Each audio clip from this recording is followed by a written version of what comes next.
The Poisoned Yam.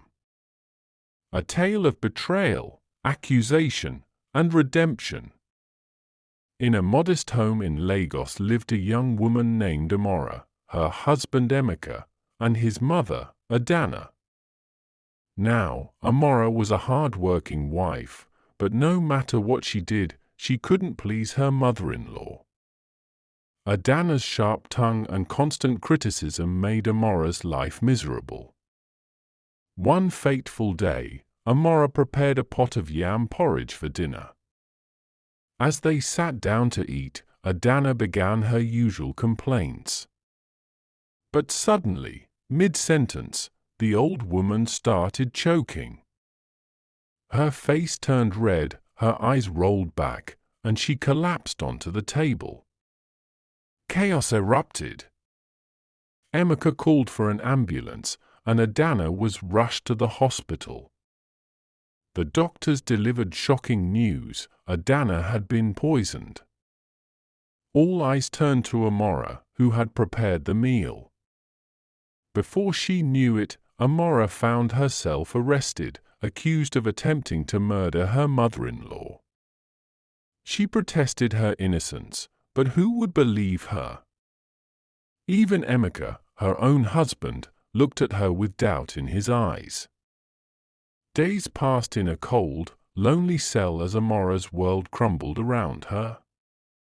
But fate, my friends, had other plans.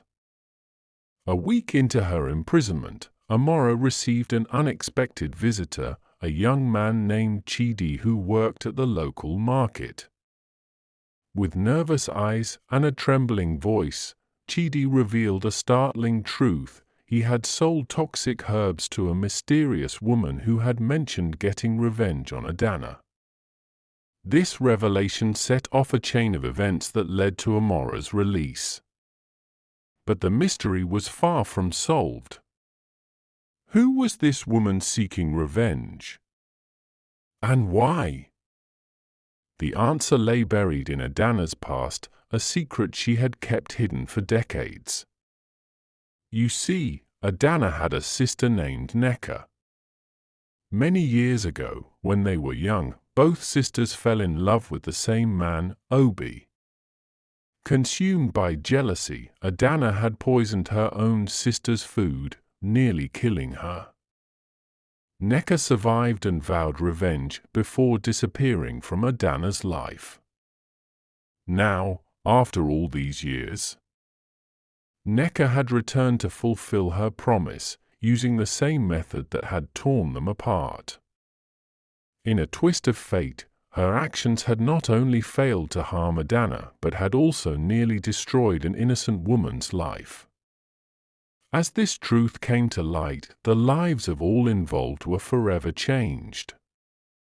Nneka was shocked to learn of his mother's dark past and the aunt he never knew existed. Amara, though freed from prison, grappled with the pain of having been doubted by her husband and the unjust accusation she had faced. And Adanna? The weight of her past sins came crashing down upon her. She realized how her guilt and fear had poisoned her relationship with Amara, turning her into a bitter, resentful woman, the very thing she had once despised in others. In the end, as Nneka confronted her long-lost sister in the hospital room, the family stood at a crossroads. Could there be forgiveness after so much pain? Could the wounds of the past finally begin to heal? The Tale of the Poisoned Yam Teak. Thank you for watching. Subscribe for more beautiful African tales.